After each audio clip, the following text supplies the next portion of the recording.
May mga kahihiyan sa buhay na kung ikukwento mo lang ay aakalain ng iba na katang-isip. Pero para sa akin nangyari ito sa katanghalian sa loob ng isang korporasyong may libo-libong empleyado sa puso ng Makati. Sa araw na iyon, ako ay pinaluhod ng sarili kong biyenan, isang makapangyarihang CEO sa gitna ng grand lobby ng aming gusali sa loob ng 3 oras sa harap ng daan-daang mga matang mapanghusga. Hindi dahil ako'y nagnakaw, hindi dahil may nilabag akong patakaran, kundi dahil gusto niyang ipamukha sa akin kung sino ang amo at kung sino ang utusan. Humalakhak siya ng malakas, isang tawang puno ng kasiyahan na umalingaw-ngaw sa buong paligid na para bang ninanamnam ang bawat sandali. Nakayuko akong tiniis ang kahihiyan. Ngunit lingid sa kanyang kaalaman, habang ang mga tuhod ko'y dumadampi sa malamig na marmol, isang tawag sa telepono, ang aking ginawa, isang utos ang binitawan at sa loob lamang ng 30 minuto ang mismong taong nakatayo sa tuktok ng kapangyarihan ay diretsong babagsak sa lupa sa paraang hindi inaasahan ng sinuman. Ang kwentong ito ay hindi lamang tungkol sa isang biyenan at manugang. Ito ay tungkol sa karma sa pasensyang may hangganan at sa sandaling ang isang babaeng inaakalang pinakamahina ay siya palang may hawak sa kapalaran ng taong yumurak sa kanyang pagkatao. At nagsimula ang lahat sa isang pagluhod. Kinaumagahan ang langit ay kulay abo na parang may mabigat na nakadagan sa dibdib ng bawat isa. Nakatayo ako sa harap ng nagtataasang gusali ng aming kumpanya sa Ayala Avenue, tinitingala ang mga salaming bintana na sumasalamin sa maputlang sikat ng araw. Isang hindi maipaliwanag na lamig ang gumapang sa aking kalooban. Dito ako nagtrabaho sa loob ng 2 taon, isang lugar na araw-araw kong pinapasukan na may munting pag-asa na kung magsisikap pa ako ng kaunti, kung magtitiis pa ako ng kaunti magiging maayos din ang lahat.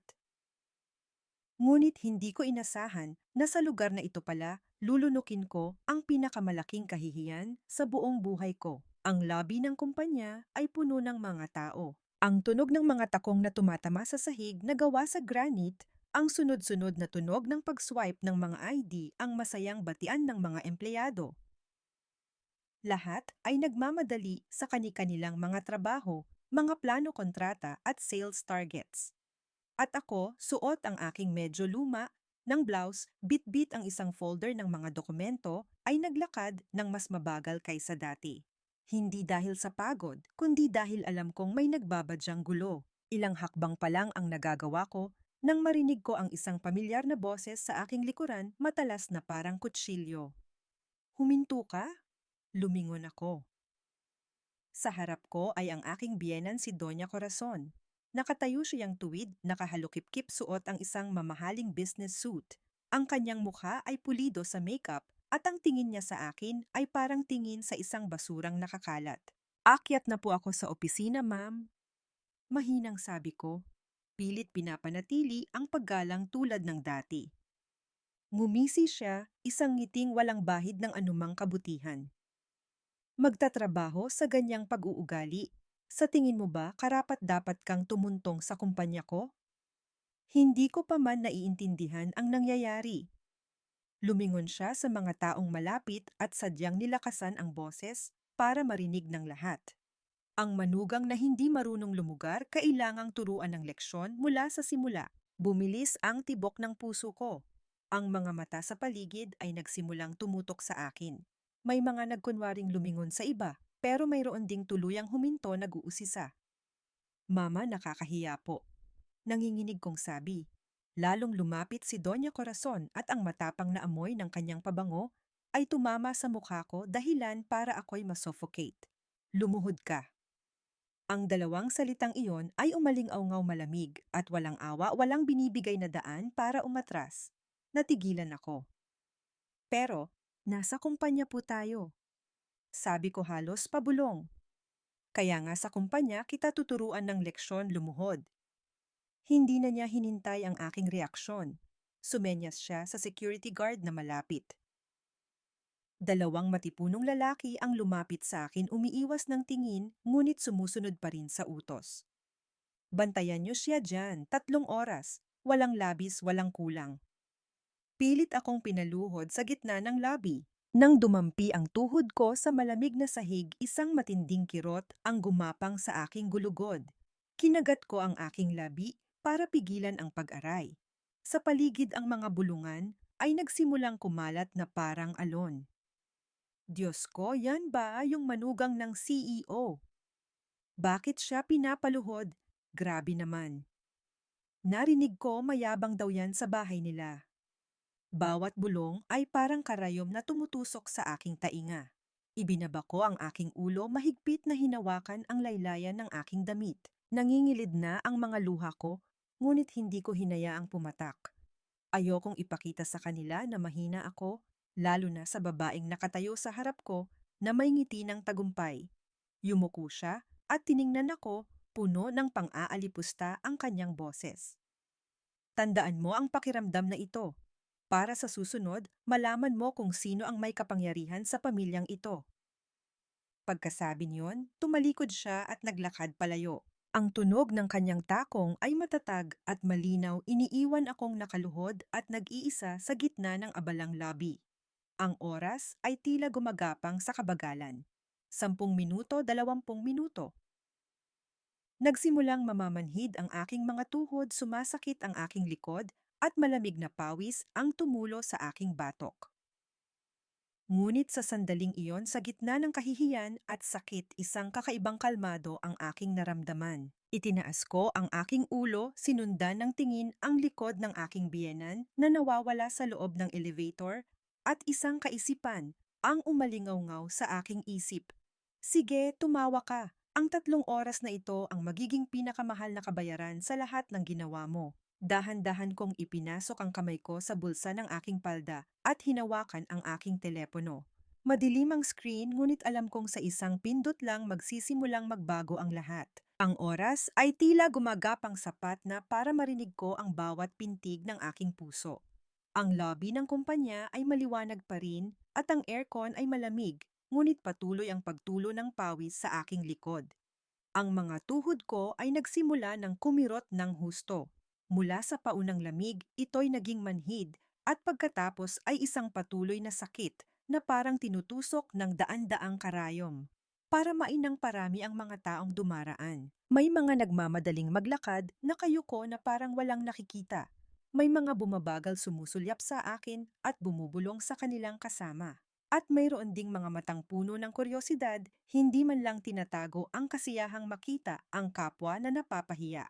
Narinig ko ang isang bulong, manugang ng CEO yan. Di ba nakajackpot lang sa mayamang asawa, kaya ngayon tinuturuan ng leksyon. Bawat salita ay isang sampal na hindi nakikita dumadampi sa aking amor propio. Kinagat ko ang aking mga ngipin at ang mga kuko ko'y bumaon sa aking palad hanggang sa magdugo. Gusto kong tumayo, gusto kong sumigaw na wala akong ginawang masama, na ako rin ay tao at may dignidad. Ngunit alam ko kung tatayo ako sa sandaling ito, mawawala sa akin ang lahat. Naalala ko ang unang araw ko sa bahay nila. Noong araw na iyon, tiningnan ako ng biyenan ko mula ulo hanggang paa, ang kanyang mga matay malamig na para bang tinatantya ang halaga ng isang murang bilihin sa palengke. Tinanong niya kung saang unibersidad ako nagtapos, ano ang trabaho ng mga magulang ko, ilang ektarya ng lupa ang pag-aari namin. Nang marinig niyang ordinaryong manggagawa lang ang mga magulang ko sa probinsya, tumango lang siya at hindi na nagsalita sa buong hapunan. Mula noon, naintindihan ko na ang lugar ko sa kanyang paningin. Bawal magsalita, nang marami bawal sumagot, bawal malungkot, at lalong bawal magtaas ng noo. Isang tunog ng takong ang huminto sa harap ko, nagpabalik sa akin sa kasalukuyan. Tumingala ako. Ito ang personal assistant ng aking biyenan. Yumuko siya, nagkukunwaring nag-aalala, ngunit ang kanyang mga matay puno ng paghamak. Tiis lang po, ma'am. Galit lang si Ma'am Corazon. Kapag nawala na ang galit niya, tapos na rin yan. Tiningnan ko siya at isang mapait na tawa ang kumawala sa aking isipan. Para sa kanila, ang kahihiyan ko ay isang palabas lamang, isang libangan sa kanilang mga bakanteng oras.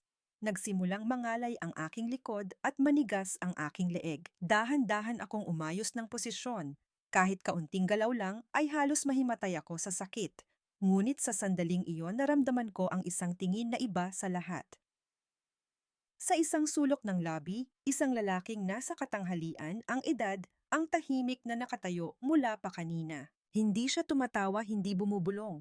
Tahimik lang siyang nagmamasid sa akin. Nang magtama ang aming mga mata, bahagya siyang kumunot noo na parang may inaalalang isang mahalagang bagay. Biglang kumabog ang dibdib ko. Nakikilala niya kaya agad akong yumuko, ayokong magpahalata. Sa puntong ito, hindi ako pwedeng magkamali. Kailangan kong hayaan ang lahat na mangyari ayon sa plano. Kailangan nilang maniwala na ako'y isang mahinang manugang lamang, isang hamak na empleyado na nanginginig na nakaluhod sa gitna ng lobby dahil pinarusahan ng kanyang boss. Ang telepono sa aking bulsa ay bahagyang nag-vibrate isang beses lang. Hindi ko ito tiningnan, ngunit alam ko kung sino iyon. Ang nag-iisang tao na nakaset sa special vibration mode. Ang nag-iisang tao na nakakaalam na kung hindi ko agad sasagutin, ibig sabihin ay nagsimula na ang plano. Huminga ako ng malalim, pilit pinapakalma ang aking paghinga. Ang sakit sa aking mga tuhod ay halos hindi ko na maramdaman sa sobrang manhid, ngunit ang kalooban ko ay unti-unting pumapanatag. Isang nakakatakot na kapanatagan tulad ng katahimikan bago ang isang malakas na bagyo. Narinig ko ang boses ng aking biyenan mula sa malayo, puno ng pagmamalaki. Hayaan siyang lumuhod para matutunan niya ang kanyang lugar. At sa kumpanyang ito, ang salita ko ang batas. Bahagya akong napangiti. Batas sa ilang sandali, may magpapakita sa iyo kung ano ang tunay na batas. Ang 3 oras na pagluhod ay panimula pa lamang. Nang tumunog ang orasan sa lobby ng 9:00 ng umaga, halos 40 minuto na akong nakaluhod. Ang bilang na iyon ay hindi mahaba para sa mga nanonood, ngunit para sa isang taong tinitiis, ang bawat segundo ito ay parang isang buong buhay. Ang aking mga tuhod ay wala ng pakiramdam, tanging isang malalim na sakit na gumagapang sa aking balakang at likod. Nagsimula nang bumalik sa normal ang takbo ng trabaho sa kumpanya. Karamihan sa mga empleyado ay nasa kani-kanilang palapag na at iilan na lang ang dumadaan. Ngunit ang katahimikang ito ang lalong nagpadama sa akin ng pag-iisa. Wala nang maingay na bulungan, tanging mga pailalim na sulyap na para bang ako'y isang mantsa na sadyang ibinilad sa gitna ng malinis at eleganteng lugar na ito. Narinig ko ang pagbukas ng pinto ng elevator sa ground floor. Isang grupo ng mga tao ang lumabas, disente ang pananamit at mukhang nagmamadali. Sa kanila may isang lalaking medyo may puti na ang buhok, matangkad, payat at seryoso ang mukha. Nang makita niya akong nakaluhod, natigilan siya isang segundo lang, ngunit kitang-kita ko ang pagkagulat sa kanyang mga mata. Lumingon siya at may ibinulong sa kanyang kasama. Anong nangyayari? Sumagot ang isa, pabulong din, manugang daw po ng CEO, pinarurusahan. Hindi na nagsalita ang lalaki, ngunit bumagal ang kanyang paglakad. Ang kanyang tingin ay nanatili sa akin ng mas matagal kaysa sa kinakailangan. Yumuko ako para iwasan ang kanyang tingin, ngunit isang kakaibang pakiramdam ang lumitaw sa aking dibdib. Ang mga taong nakakaalam ng sitwasyon ay nagsisimula ng makaramdam na may mali. Ang telepono sa aking bulsa ay muling nag-vibrate. Sa pagkakataong ito, mas mahaba. Alam kong hindi na ako pwedeng mag-atubili. Bahagya akong yumuko, nagkunwaring nangangalay at ginamit ang aking buhok para takpan ang aking ginagawa. Mabilis kong idinikit ang telepono sa aking tainga. Ako to, sabi ko ng napakahina. Sa kabilang linya, isang boses ng lalaki ang tumugon, malalim at desidido. Nakumpirma na ba ang lahat? Oo, nasa loob siya ng kumpanya. Nasa tamang lokasyon. Isang maikling katahimikan. Sigurado ka ba? Bumaba ang tono ng kanyang boses, mas seryoso. Kapag sinimulan natin ito, wala nang atrasan. Tiningnan ko ang malamig na sahig sa ilalim ng aking mga tuhod. Sa aking isipan, nakita ko ang imahe ng aking biyenan na nakahalukip-kip, may mapanlibak na ngiti at ang mga salitang paulit-ulit niyang sinasabi, "Wala kang karapatan." Sumagot ako, "Sigurado ako." Ilang segundo pa ng katahimikan sa kabilang linya at saka siya nagsalita. "Sige, sa loob ng 30 minuto kumpleto na ang board of directors." Nagtapos ang tawag. Ibinalik ko ang telepono sa aking bulsa. Malakas ang kabog ng aking dibdib, ngunit kalmado pa rin ang aking paghinga. Alam kong nagsimula nang umikot ang gulong at sa oras na umikot ito, walang sino man ang makakapigil. Sa itaas na palapag bumukas ang pinto ng opisina ng CEO. Lumabas ang aking biyenan, naglakad patungo sa glass balcony na tanaw ang lobby. Tumingin siya sa akin at muling lumitaw ang ngiti ng tagumpay sa kanyang labi. Sumigaw siya kahit walang mikropono o malingaw ang kanyang boses. Dagdagan niyo pa ng 1 oras ang pagluhod niya. Tingnan natin kung sa susunod magmamaldita pa siya sa akin. Ilang empleyadong malapit ang yumuko at sumunod. Walang nangahas na umalma. Sa kanilang mga mata, siya pa rin ang may hawak ng lahat ng kapangyarihan. Dito isang CEO na nagsumikap para itayo ang imperyong ito, 1 taong sa isang kunot noo lang, ay kayang pakabahin ang isang buong departamento. Walang nakakaalam na sa basement ng gusali, nagsisimula ng dumating ang mga itim na sasakyan. Walang nakakaalam na sunod-sunod na tawag ang ginagawa at lalong walang nakakaalam na ang titulong CEO na kanyang ipinagmamalaki ay ilang minuto na lang ang bibilangin. Dahan-dahan kong itinaas ang aking ulo at tiningnan siya. Nagtama ang aming mga mata. Sa pagkakataong ito, hindi ako agad yumuko. Tinitigan ko siya 1 segundo lang, ngunit sapat na para bahagya siyang matigilan. Kumunot ang kanyang noo na para bang may naramdaman siyang hindi tama, ngunit mabilis ding bumalik ang kanyang kayabangan at tumalikod. Muli, akong yumuko tinatago ang isang napakaliit na ngiti sa aking labi. 30 minuto. 30 minuto na lang at magbabago na ang may-ari ng lugar na ito. Hindi ko na alam kung gaano katagal na akong nakaluhod. Ang sakit sa aking mga tuhod ay naging isang mabigat at manhid na pakiramdam na para bang hindi na sa akin ang mga binti ko. Ngunit sa kakaibang paraan, ang puso ko'y kalmado. Ang kapanatagan ng isang taong handa nang harapin ang anumang susunod na mangyayari, langit man ito o impyerno. Bandang 10:00 ng umaga ang lobby ay biglang naging abala sa isang di pangkaraniwang paraan. Hindi ito ang maingay na pagdagsa ng mga empleyado sa umaga, kundi isang tahimik, organisado at seryosong pagtitipon. Mga lalaking nasa katanghalian ang edad, lahat ay naka-dark suit ay sunod-sunod na dumating. Hindi sila nagkukumpulan, hindi nag-uusap ng malakas. Tahimik lang silang naglalakad patungo sa pribadong elevator na papunta sa boardroom.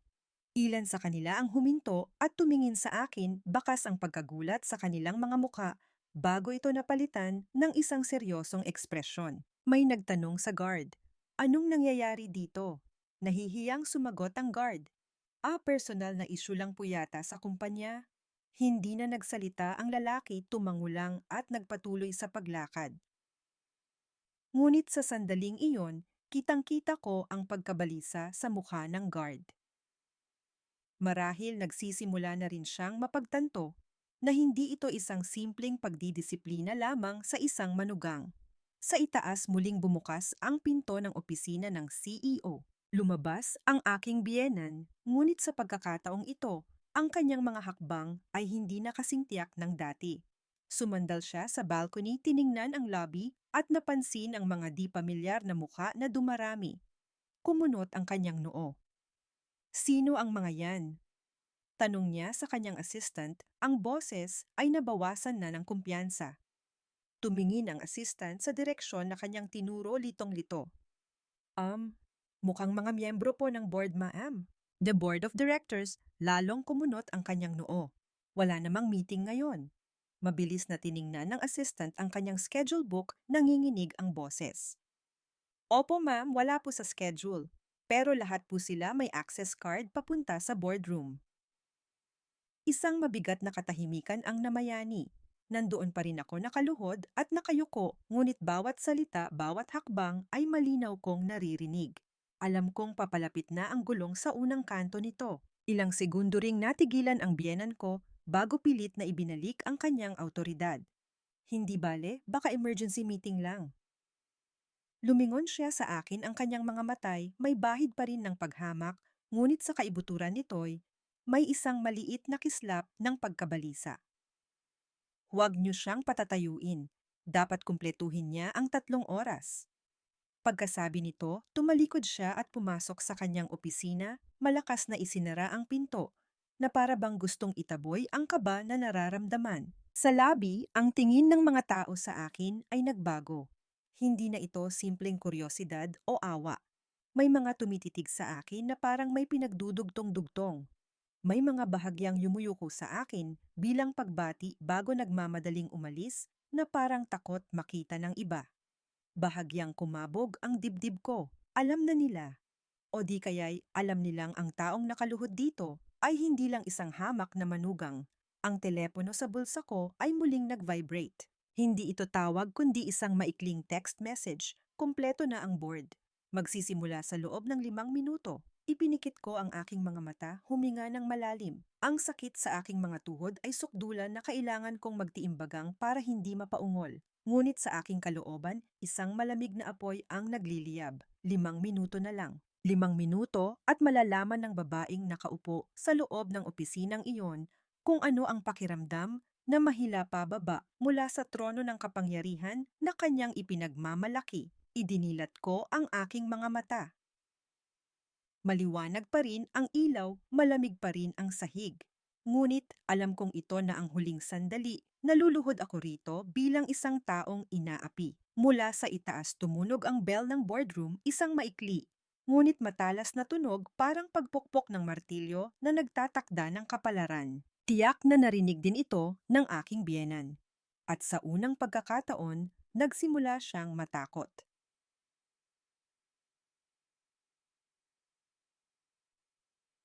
Pagkatapos tumunog ng bell, isang kakaibang katahimikan ang bumalot sa itaas na palapag.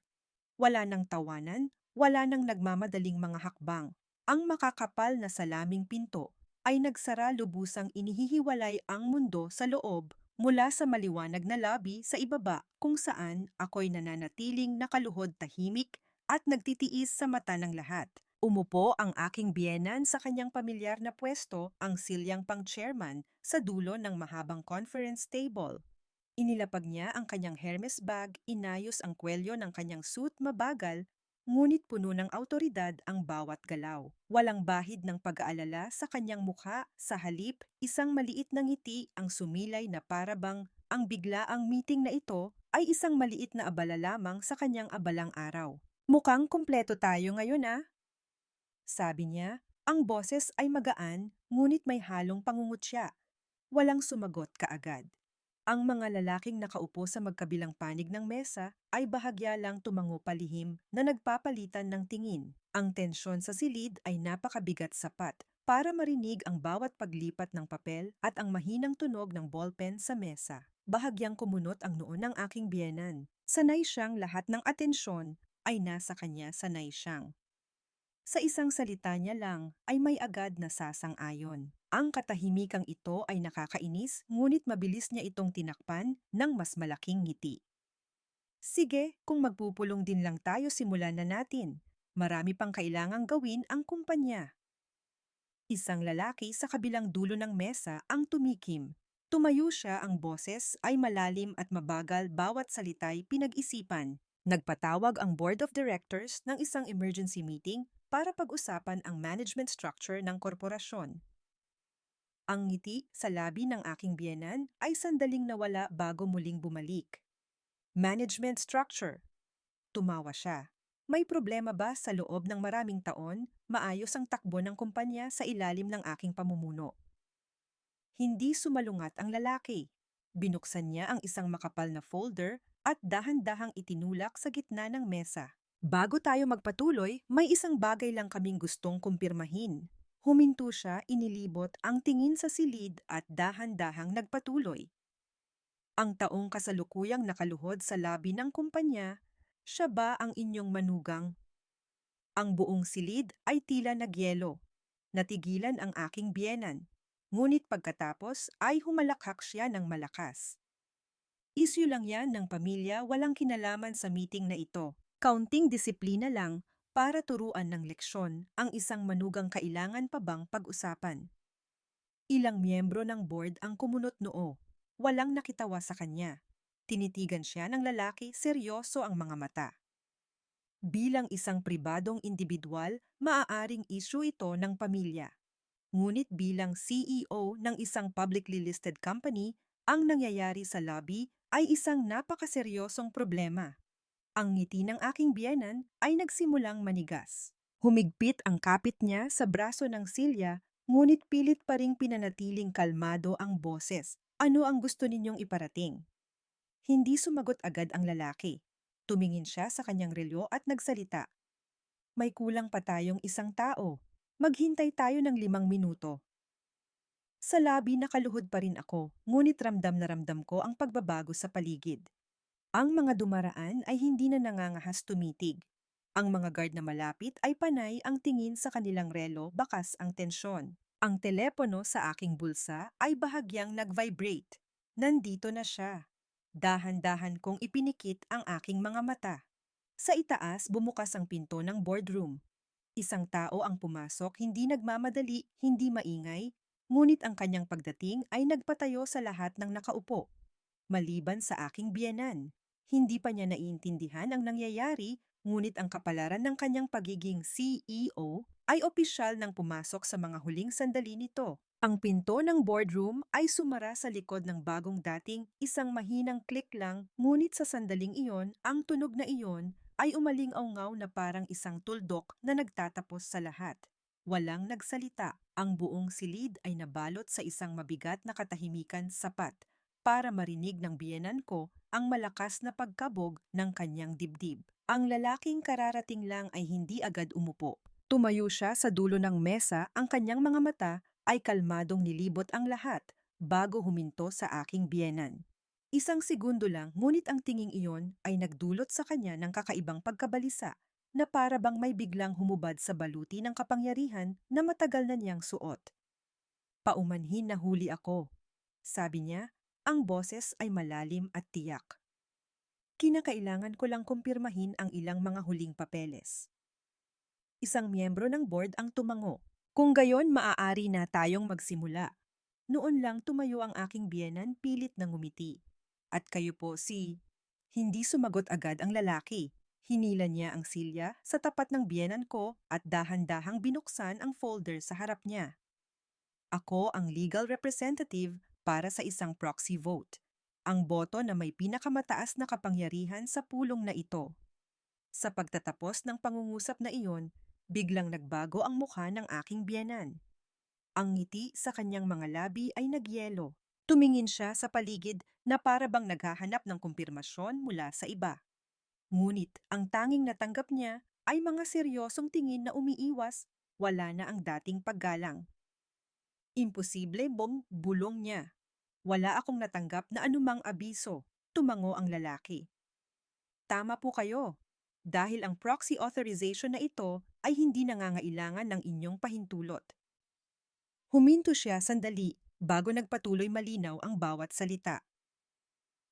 Ang may-ari ng nasabing shares ay ipinagkatiwala sa akin ang lahat ng kapangyarihan para magdesisyon. Walang kumikibo sa silid. Isang miyembro ng board ang nagsalita, ang boses ay malalim. Bago tayo magpatuloy, nais naming ipahayag ang pagkakakilanlan ng espesyal na shareholder na ito. Humigpit ang kapit ng aking biyenan sa kanyang damit hanggang sa mamuti ang kanyang mga daliri. Pilit niyang pinanatili ang kahinahunan, ngunit ang kanyang mga mata ay nagsimula ng mag-alinlangan. Tumayo ang lalaki sa dulo ng mesa, tinitigan ang aking biyenan at saka humarap sa lahat. Ang shareholder na may hawak ng kapangyarihang magdesisyon sa pulong na ito ay nagtataglay din ng inyong apelyido. Ilang mahinang bulungan ang narinig, at siya rin ang taong.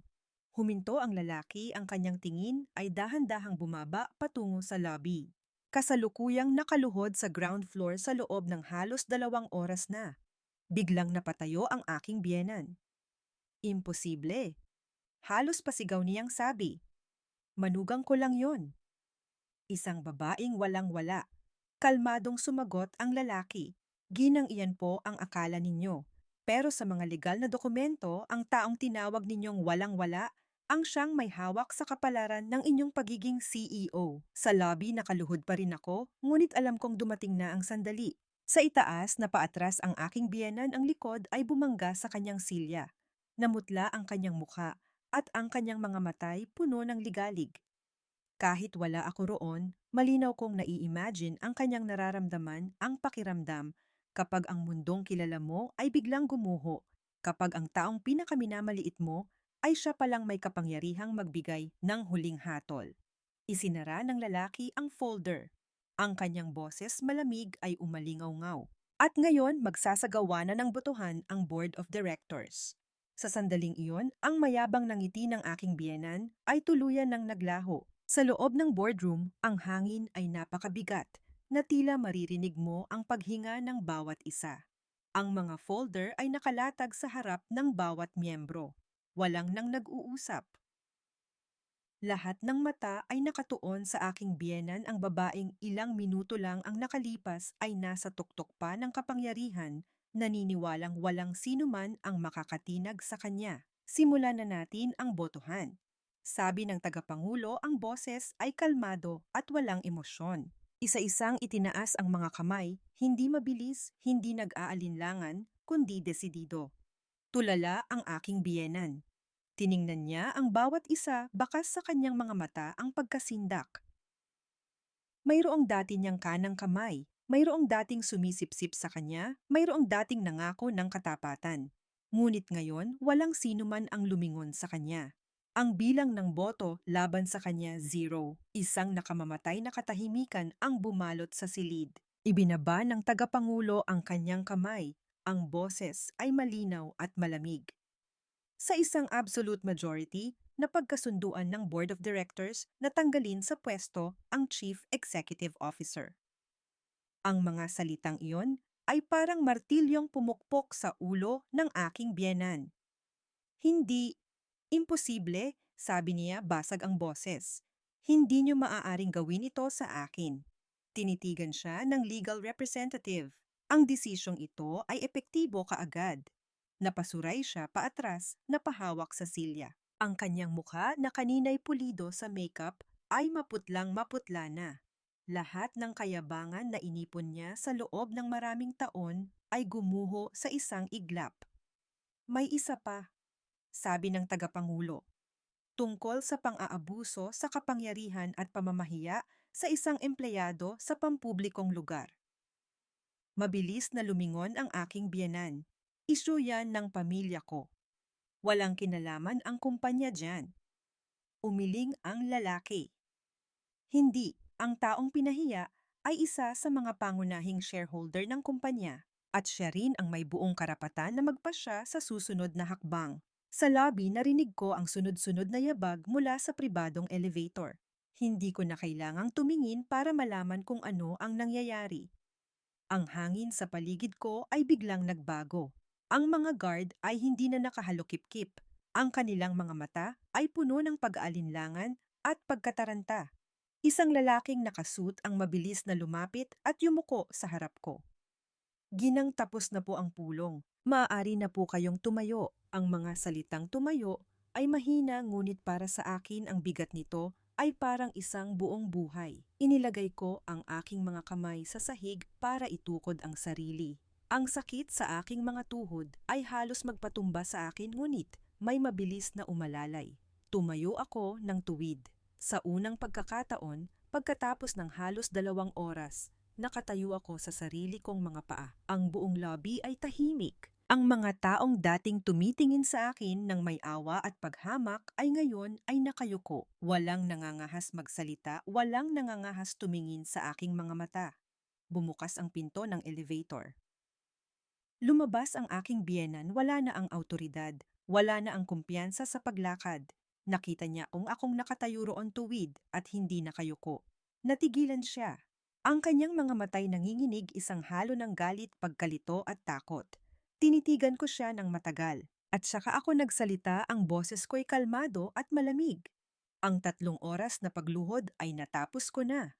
Napigil ang hininga ng lahat sa lobby. Humakbang ako palapit dahan-dahan, ngunit matatag. Ngayon, turn mo na. Hindi para lumuhod, kundi para magbayad. Ang buong lobby ay tahimik na tahimik. Wala ng tunog ng takong, wala ng bulungan, tanging ang mahinang ugong ng aircon. Nakatayo ako sa harap ng aking biyenan. Ilang hakbang lang ang pagitan namin, ngunit parang isang malalim na bangin ang namamagitan sa amin. Isang lalaking nakaitim na suit ang tumayo sa gitna.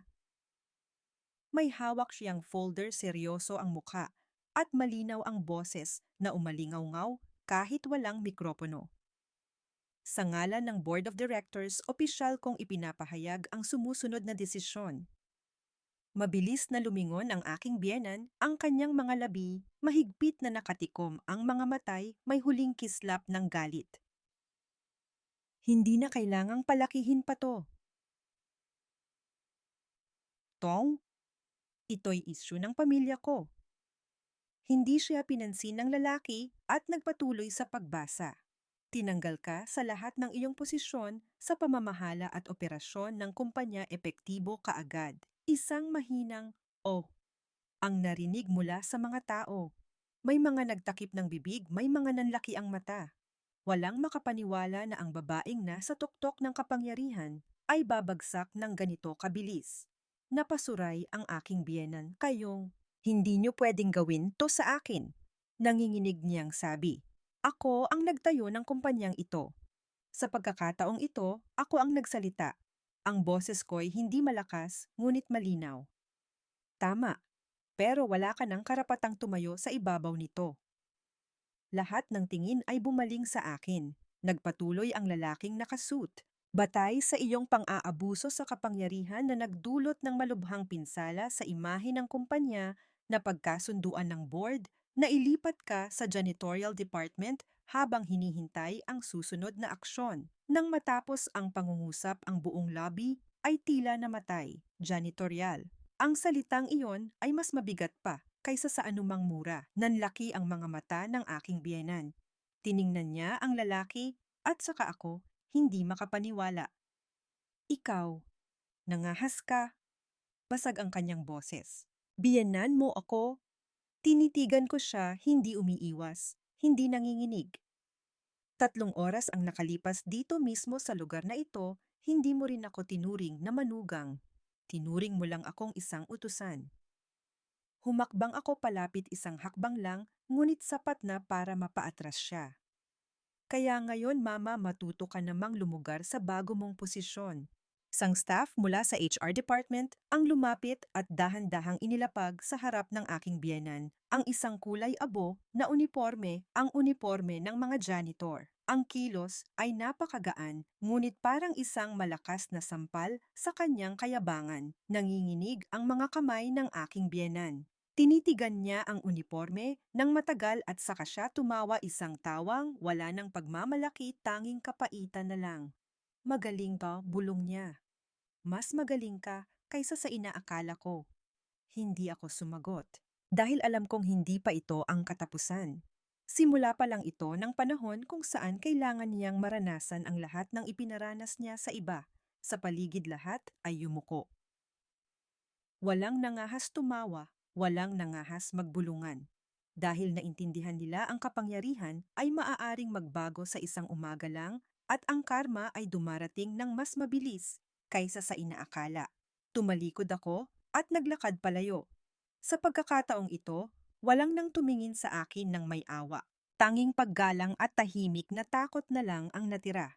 Kinaumagahan, maliwanag pa rin ang lobby. Makintab pa rin ang sahig at ang tunog ng elevator ay regular pa rin. Ngunit may isang bagay na nagbago: ang posisyon ng mga tao sa loob ng espasyong iyon. Dumating ang aking biyena ng alas 7 ng umaga. Wala ng mamahaling suit, wala ng high heels, wala ng perlas sa leeg. Suot niya ang kulay abong uniforme na medyo maluwag, may hawak na mop at timba. Ang buhok niya na dati laging nakaayos ay basta na lang tinalian na nagpapakita ng mga puting hibla na hindi napapansin noon. Tumayo siya sa gitna ng lobby, hindi alam kung saan magsisimula. Isang batang empleyado ang dumaan at nakilala siya. Natigilan ito, nanlaki ang mata at mabilis na yumuko at naglakad palayo na parang tumatakas. May isa namang nagkunwaring may kausap sa telepono. May tumitig sa kanya ng matagal bago tumalikod. Walang nangahas magsalita. Yumuko siya at isinawsaw ang mop sa timba. Ang kanyang mga galaw ay malamya at tumalsik ang tubig sa kanyang pantalon. Kumunot ang kanyang noo, bumuntong hininga at nagpatuloy sa pagmop. Nakatayo ako sa ikalawang palapag, nakatingin sa ibaba, hindi dahil sa kuryosidad o para magdiwang, kundi para siguraduhin ang lahat ay napunta na sa tamang kalagyan. Kahapon, sa mismong lugar na iyon, pinaluhod niya ako sa harap ng buong kumpanya. Ngayon, siya naman ang nakayukong naglilinis ng sahig sa ilalim din ng mga matang iyon. Ang pagkakaiba lang ngayon, walang nangangahas tumawa. Isang department head ang lumabas mula sa elevator at natigilan nang makita siya. Ma'am, aling, hindi niya alam kung paano siya tatawagin. Tumingala ang biyenan ko sandaling nag-alinlangan at mabilis na yumuko. Janitor po ako, mahina niyang sabi. May kailangan po ba kayong ipalinis? Ang mga salitang iyon ay mahina, ngunit sa loob ng lobby, ang bigat ay parang bato. Namula ang lalaki at sunod-sunod na umiling. Ay wala po wala po. Naglakad siya palayo, naninigas ang likod. Marahil hindi niya rin inasahan na darating ang araw na ito. Bumalik ako sa bago kong opisina. Hindi ito malaki ngunit maliwanag at tahimik. Sa aking mesa may bagong nameplate. Walang mahabang titulo. Tanging ang pangalan ko lang simple at malinaw. Maya-maya may kumatok. Pasok. Ang pumasok ay ang head ng HR. Yumuko siya ng mababa. May isang bagay po akong gustong ipaalam sa inyo. Ano yon? Gusto po kayong makausap ni Ginang Corazon. Natahimik ako. Sa aking isipan, walang pakiramdam ng tagumpay, tanging isang bahagyang kahungkagan. Na para bang ganito talaga dapat magtapos ang lahat, matagal na. Paghintayin mo siya. Sabi ko, may gagawin pa ako. Tumango ang HR head, hindi na nagtanong. Sa lobby, nagpatuloy sa paglilinis ang aking biyenan, mabagal at pagod ang mga kilos. Paminsan-minsan humihinto siya at hinihilot ang kanyang tuhod, ang mismong parte ng katawan ko na pinahirapan niya kahapon. Marahil ngayon niya lang naintindihan ang naramdaman ko. Walang sumisigaw sa kanya, walang nang-aapi. Ngunit ang katahimikan ng buong kumpanya ang pinakamabigat na parusa sa lahat. Tanghali na nang tumayo ako mula sa aking opisina. Ang aking mga hakbang ay mabagal, hindi nagmamadali, hindi rin nag-aalinlangan. Sa mahabang pasilyo, ang sikat ng araw ay tumatagos sa mga salamin, lumilikha ng anino ko sa sahig, mahabang mahaba at tuwid. Sa dulo ng pasilyo ay isang maliit na receiving room. Itinulak ko ang pinto at pumasok. Nakaupo na roon ang aking biyenan. Nakaupo siyang tuwid sa sofa. Ang mga kamay ay nasa kanyang hita. Ang kulay abong uniforme ay lukot-lukot na. Nang marinig niya ang pagbukas ng pinto, tumingala siya. Nagtama ang aming mga mata. Wala ng galit, wala ng paghamak. Tanging isang malalim na pagod. Isinara ko ang pinto. Sa tahimik na silid, kami lang dalawa. Walang titulo, walang kapangyarihan. Nandito na ako. Sabi ko, ang boses ay kalmado. Tumango siya, mahigpit ang pagkakatikom ng labi. Matagal bago siya nagsalita. Hindi ko inakalang darating ang araw na kakausapin kita ng ganito. Umupo ako. Sa tapat niya may sapat na distansya. Ako rin po, isang katahimikan ang namayani. Tiningnan niya ang kanyang mga kamay. Mga kamay na dating pumipirma sa milyon-milyong kontrata ngayon ay may amoy pa ng panlinis ng sahig. Ang 3 oras kahapon, mahina niyang sabi, hindi ko akalaing matitiis mo. Tinitigan ko siya. Hindi ko po tiniis. Wala lang po akong ibang pagpipilian. Bahagya siyang pumikit, isang malalim na buntong hininga ang kumawala. Akala ko, nanginginig ang kanyang boses na hanggat mas malakas ako, mas mataas, hinding-hindi ako matatalo. Nanatili akong tahimik. Hindi ako natalo dahil mas magaling ka. Patuloy niya, natalo ako dahil minamaliit kita. Hindi iyon isang paghingi ng tawad, ngunit para sa isang taong tulad niya iyon na marahil ang pinakamalaking pag-amin na kaya niyang sabihin. Tumingala siya, ang kanyang mga matay namumula ngunit walang luhang pumapatak. Maari mo ba akong ibalik sa dati kong posisyon? Isang salita mo lang. Tinitigan ko siya ng matagal at saka ako umiling. Wala po akong kinuha sa inyo. Ibinabalik ko lang kayo sa posisyon na kayo mismo ang pumili. Isang mapait na ngiti ang sumilay sa kanyang labi. Naiintindihan ko. Tumayo siya. Ang kanyang likod ay bahagyang hukot na. Bago lumabas ng pinto, huminto siya. May isa pa akong bagay. Hindi pa ako humihingi ng tawad sa'yo. Tiningnan ko siya, hindi sumasagot. Tumango siya na parang naintindihan na. Sige, okay na rin to. Sumara ang pinto. Naiwan akong mag-isa sa tahimik na silid. Walang tuwa, walang sakit. Tanging isang malinaw na realisasyon, may mga relasyon na hindi nagtatapos sa pagpapatawad kundi sa pagbabalik ng bawat isa sa kanilang tamang lugar. Gabi na akong umuwi. Bukas ang ilaw sa aming kondo, ngunit ang pakiramdam ay napakabigat. Pagbukas ko ng pinto, nakita ko ang aking asawang si Miguel na nakaupo sa sala nakasandal sa sofa. Hindi siya nanonood ng TV, hindi rin hawak ang telepono. Nakatitig lang siya sa sahig na para bang may tinatakasan. Tumingala siya nang marinig ako ang kanyang mga matay pagod at puno ng pagkalito. Alam ko na ang lahat. Sabi niya paus ang boses. Inilapag ko ang aking bag. Alam ang alin. Isang mapait na ngiti ang sumilay sa kanyang labi. Ang nangyari sa opisina, ang nangyari kay mama. Na tinanggal siya sa pwesto. Umupo ako sa tapat niya.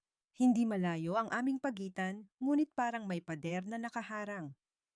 Nandito ka ba para sisihin ako? Tanong ko. Mabilis siyang umiling. Hindi. Nagulat lang ako na ganito ang kahahantungan ng lahat. Tinitigan ko siya ng matagal. Ang lalaking ito ang nangakong poprotektahan ako. Ngunit siya rin ang nanahimik kahapon habang pinapaluhod ako ng kanyang ina. Natatandaan mo ba kung gaano ako katagal nakaluhod kahapon? Kalmado kong tanong. Yumuko siya. Alam kong nagkamali ako. Kailan mo nalaman, noong tumayo ako o noong nawalan ng pwesto si mama? Natigilan siya sa tanong ko. Hindi siya makasagot. Sa loob ng 2 taon, patuloy ko hinintay kong magsalita ka. Isang salita lang, pero hindi nangyari.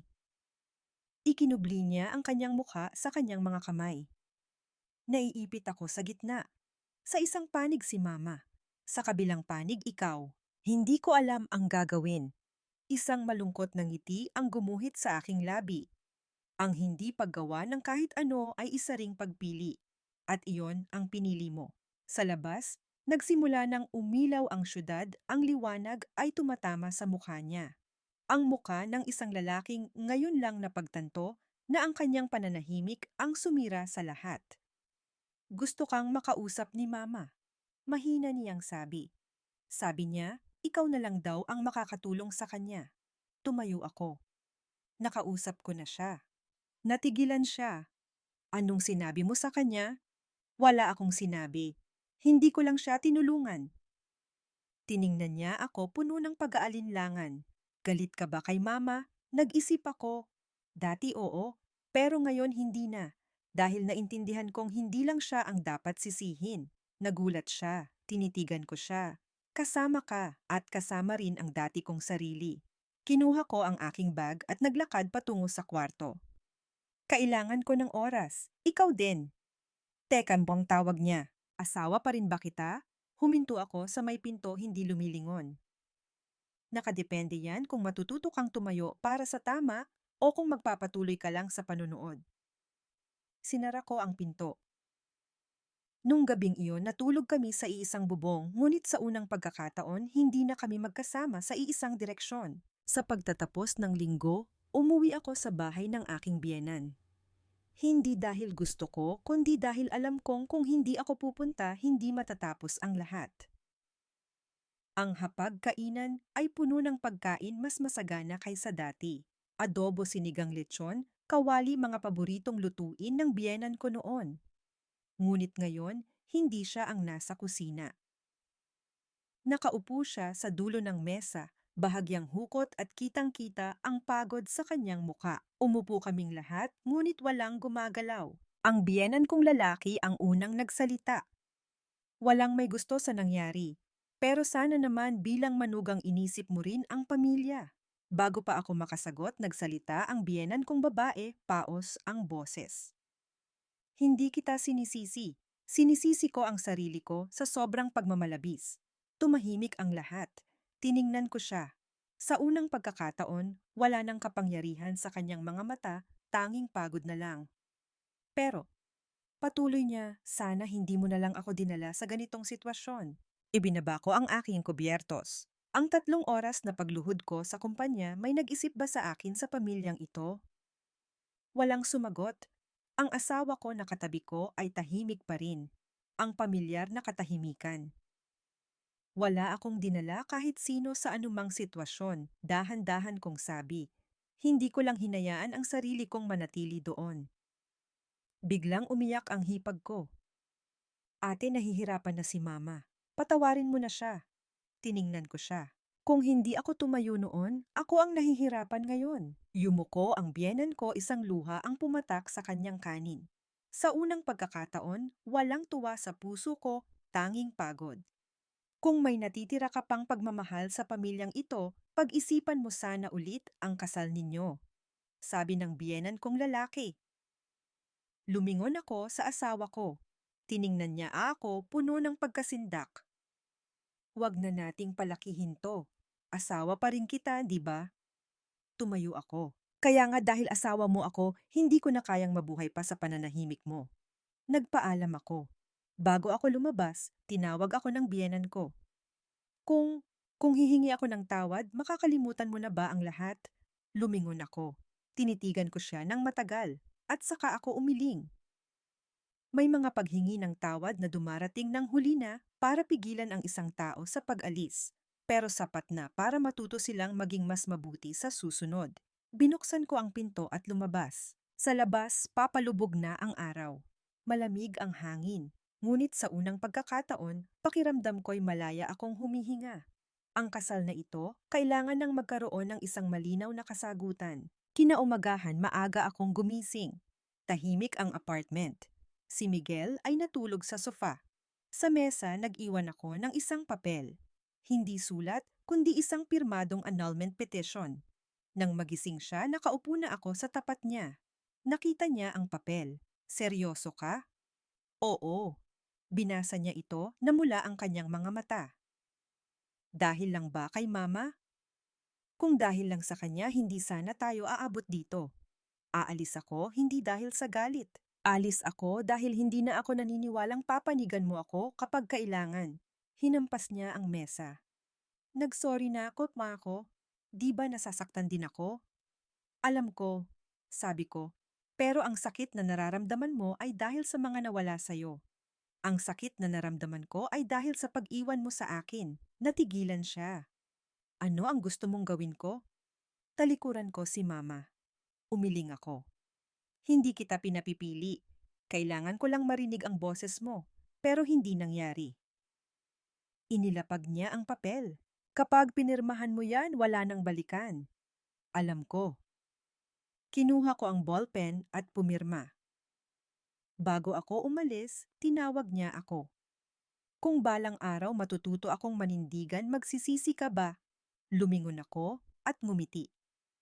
Kung maninindigan ka, ang pinakamasayang tao ay magiging ikaw, hindi ako. Sumara ang pinto. Isang babae ang lumabas mula sa isang kasal na nakataas ang noo, at isang lalaki ang naiwan na sa unang pagkakataon ay naintindihan na ang pananahimik ay hindi kayang panatilihin ang sinuman sa kanyang tabi. Epilogo, ang aral. Ang buhay pagkatapos noon ay naging tahimik. Lumipat ako sa isang maliit na apartment. Nagpatuloy sa trabaho. Ang mga tao sa opisina ay ginagalang ako. Paminsan-minsan nakakatanggap ako ng balita. Ang biyenan ko nag-resign na. Namumuhay ng simple. Natutunan niya sa mahirap na paraan na ang kapangyarihan na nakasalalay sa takot ay nawawala kasama ng pagkawala nito. Ang dati kong asawa nag-request na mailipat sa ibang departamento. Nagsisimula na raw siyang matutong magsalita, ngunit huli na ang lahat.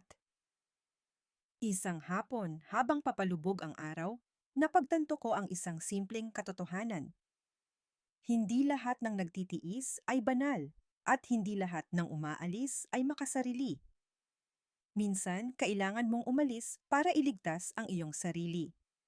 Minsan, may mga naiiwan para pagbayaran ang mga aral na matagal na nilang binaliwala. Ang biyenan ko ay natuto sa pamamagitan ng kalungkutan. Ang dati kong asawa ay natuto sa pamamagitan ng kawalan. At ako natutunan ko na walang sino man ang may karapatang paluhurin ka, maliban na lang kung ikaw mismo ang magpapahintulot nito. Ang kwentong ito ay walang malaking panalo. Mayroon lamang mga taong nagising sa kanilang sariling paraan. At ako nagpatuloy sa paglakad, walang galit, walang pagsisisi, at hindi na lumingon pa. Ang pagtitiis ay hindi nagpapabanal sa iyo. Ipinapaalam lang nito sa iba na may karapatan silang saktan ka. At minsan ang pag-alis ay hindi pagsuko. Ito ang tanging paraan para mabawi ang iyong dignidad at ang iyong pagkatao.